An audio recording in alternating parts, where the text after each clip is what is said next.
Yo, it's Zero, and this is What If Naruto was sent back into the past, part 2. You guys really did enjoy the first part, so I had to bring another one.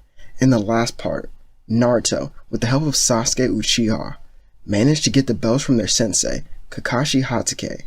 As we would see their story continue on here, but before any of that, if you are watching this video and haven't already subscribed, consider doing so. Join the Discord and checking out my second channel as well. So, without any more wait at all, let's get started. Go, go, go, let's get it. I'm a trapping fanatic, that shit automatic, so I cannot turn it on or off. Bitches all on my dick, then she hop on my dick, I'm like, why you keep hopping on and off? Yo, bitch all on my dick, she be doing the most. I tell her, little bitch, she so extra. And my gun up on me, but not run up on me. Niggas, they wanna fight, they some wrestlers. Team 7, for a short period of time, would do low-ranked missions around the village in order to gain some ninja experience at the least. Naruto, like before, would want to do a higher-ranked mission, as he gets Sasuke on board with this idea, saying their potential would be wasted if they kept doing missions like this, and Sasuke, with his goal-driven ideals, would agree, causing Sakura to follow along as well. This would eventually lead them to the Hokage's office, where Hiruzen would give them the bridge builder mission, seeing as it could be easy for a team like this, and he does trust Kakashi. Tazuna then walks out. The drunk old man with glasses would look at the team and begin criticizing them, saying that they have no right to guard him at all. But here, Naruto isn't fazed and doesn't retaliate at all. The next day, they would all leave the Leaf Village and begin their journey back to the land of waves. On their walk outside of the gate of the village, eventually two ninjas would jump out and attack them. Naruto would slightly remember these events and is fast enough to react to one of them, defeating him, as he does this by slicing his opponent's eye with his kunai and then kicking him to the ground, as he would then hold him there while knocking him out. Over with Sasuke, he's also fast enough to react to this as he was in canon, so he's still able to take down the other ninja as the two teammates would smile while looking at each other. Truly rivals in this life and in the next. But Naruto looks to his left and would watch as Kakashi would walk from the trees and bushes, revealing that he wasn't dead at all. He tells them that they did a great job, but Naruto looks towards Sasuke as he would walk that way. He then leans over, whispering something to him that no one else could hear, as Sasuke would nod, understanding this, and would walk over to Sakura. "Oh, hey Sasuke, what's up?" she would say while blushing. "You'd be a lot stronger and helpful to this team if you focus less on me and more on becoming a great ninja." Sasuke then turns around and continues to walk forward with Naruto and Tazuna. The pink-haired girl would then pause for a moment.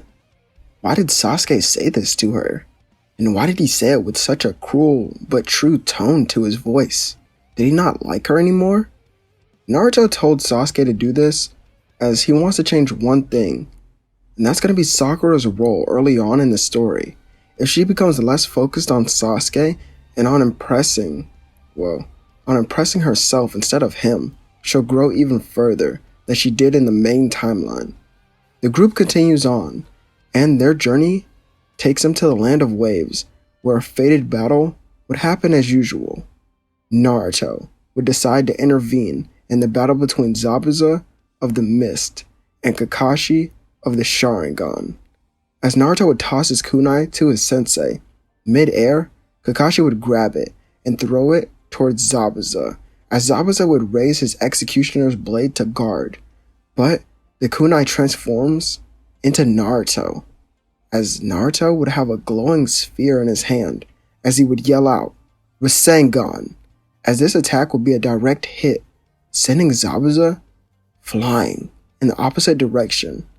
Team 7 runs back towards them and surrounds them the best they can, but two of them realize that they can't really help here.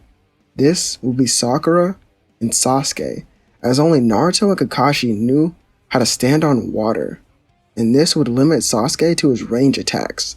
Sakura would help here by throwing Naruto's kunai when she felt it was necessary, and with Naruto helping Kakashi on the front lines, well, he wouldn't be captured within the water prison jutsu. Naruto then creates a clone that would hold Zabuza still while Naruto gets closer, as Naruto does something that I think would be pretty cool here. He cast a genjutsu over Zabuza. The Mist Ninja would open his eyes in a dark place. He could walk around freely as it didn't feel like a genjutsu at all, and maybe what he was just doing was a dream. He thought about this until he saw Naruto. This black-haired Naruto stabbed him through his chest, and then he would vanish into the shadows, doing it over and over again. But soon even the shadows would go away, as all that was left there were the red eyes of the 9 tails. The beast used its overwhelming presence to then terrify Zabuza, as when he awoke, he saw that he was tied up, as Naruto pulled a kunai out in front of everyone, pointing it at Zabuza. It's either you come with me back to the leaf and become my ally, or you die here. The decision is truly yours. Zabuza declines at first, and Naruto would sigh, as he would then begin explaining. How long do you think Gato will want to keep you around? What if you get injured? Maybe you break a leg. What do you think will happen then? He'll just toss you away like trash. But if you come with me, if you come with us to the Leaf Village, we'll take care of you in more ways than one. As Zabuza thought about this more and more, ice appeared between the two and would separate them, as Naruto smiles while flipping away. Right on time, Haku. The 2 enemy ninja would then get away, causing Team 7 to retreat to the home of Tazuna, where Sasuke and Sakura would learn tree walking and standing on water. After this is done, Kakashi trains Sakura, while Naruto, he helps Sasuke out.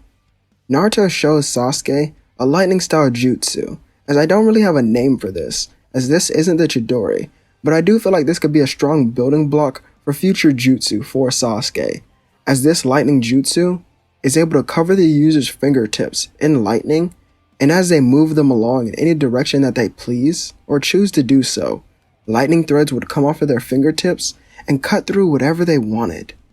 It takes about 3 days of consistent training for Sasuke to then master this jutsu, but it's all worth it.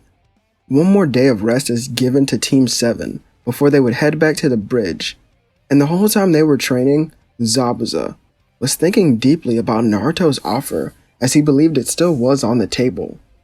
Before we return to the bridge, let's talk about Sakura, even though I know a lot of you guys don't really want to. Here, she actually knows more genjutsu, and she has enough chakra control to use the least amount for whatever jutsu that she's performing. Her taijutsu still is lacking, but that can still be practiced later on in the future. Team 7 returns to the bridge more prepared than ever. But here, there are no dead workers, and Zabuza would quickly realize that Naruto isn't with them. Over with Naruto, he stayed back on purpose to defend the home of Tazuna from the attackers, as he would save Inari and his mother. But right after, he teleports to the bridge, as Zabuza stands up once he sees Naruto and walks over to him with no weapons in his hands, as the two would now be making eye contact, and they begin talking. I thought about your offer, brat. And how can you be sure that the Leaf will take care of 2 rogue criminals like us? Naruto looks at him and then over behind him at the masked man who is still sitting there on guard, as he would then close his eyes and open them once again, as now they were red with a slit, as this would give Zabuza chills down his spines thinking about the genjutsu that he was put in by the boy. Because as the Hokage's son and the most powerful Jinchuriki, I think I can make that happen. However, both of you will have to serve time in the Leaf's prisons for your crimes. But I do believe I'll be able to get these pardoned with some time. You'll just have to bear with me until then. Zabuza thinks about it, and he decides to side with Naruto. Hey Haku, we're leaving this place. You can finally take off that damn mask. Once Naruto sees the face of both Haku and Zabuza, he thinks all the way back to their deaths, as he could only shed a tear. This was an event that he wanted to change. His defining moment as a ninja doesn't have to start with the death of 2 people who were forced into this situation. They start to help build the bridge, and Gato and his men would eventually arrive. Team 7 gets ready to fight, but Naruto stops them, as Zabuza and Haku will then look towards Naruto confused. Both of you, if you want to come back to the Leaf with us, then show me. Save the land of waves. And that's an order. Zabuza stands up, grabbing the executioner's blade while sighing. I hate taking orders from that brat, but it's better than that guy over there, isn't it, Haku? Haku would then nod, as the two of them, at full strength, could easily beat Gato's army, only sustaining small injuries. They would then sit on the ground exhausted, as Naruto would walk over congratulating them, as they would use the power of the Nine Tails to heal their small injuries and restore a small portion of their stamina. Zabuza and Haku were surprised by this. Does this mean... No. Is this what the boy means by the Leaf taking care of them? This small act of kindness could go a long way in the bond that the three would have in the near future. Naruto began walking away, and Kakashi would walk to the two of them. Hey Kakashi, Zabuza would say. What's that kid's plan? Like for the future? He seems different than the rest of them. Naruto? He would question, and Zabuza would nod seriously. He wants to become the next Hokage of the Leaf Village, just like his father did not too long ago. Who was his father? Kakashi could only smile when thinking about this name. Minato Namikaze, the yellow flash of the hidden Leaf Village. Zabuza then remembers many stories that he heard about the man within one of the wars that he participated in, and his son, after thinking about it how fast he was moving during their battle, is just like him. The group helps finish the bridge, and after they're done, it's named the Great Naruto Bridge. Naruto then teleports them to the Hokage's office, where he has Haku and Zabuza follow him in. Naruto then explains everything to Hiruzen along with his plan, as the third Hokage understands this, but has his own demands from the two of them. First, Zabuza will give the Executioner's Blade back to the 7 swordsmen. This way, the relationship can become greater with that village, along with the two being thrown in jail for a short period of time before they can become official Leaf Ninja. This was just as Naruto predicted, and the two of them were fine with this. But the plan for them to get out would have to wait a couple weeks, as Naruto would tell Hiruzen that his team would be participating in the upcoming Chunin exams.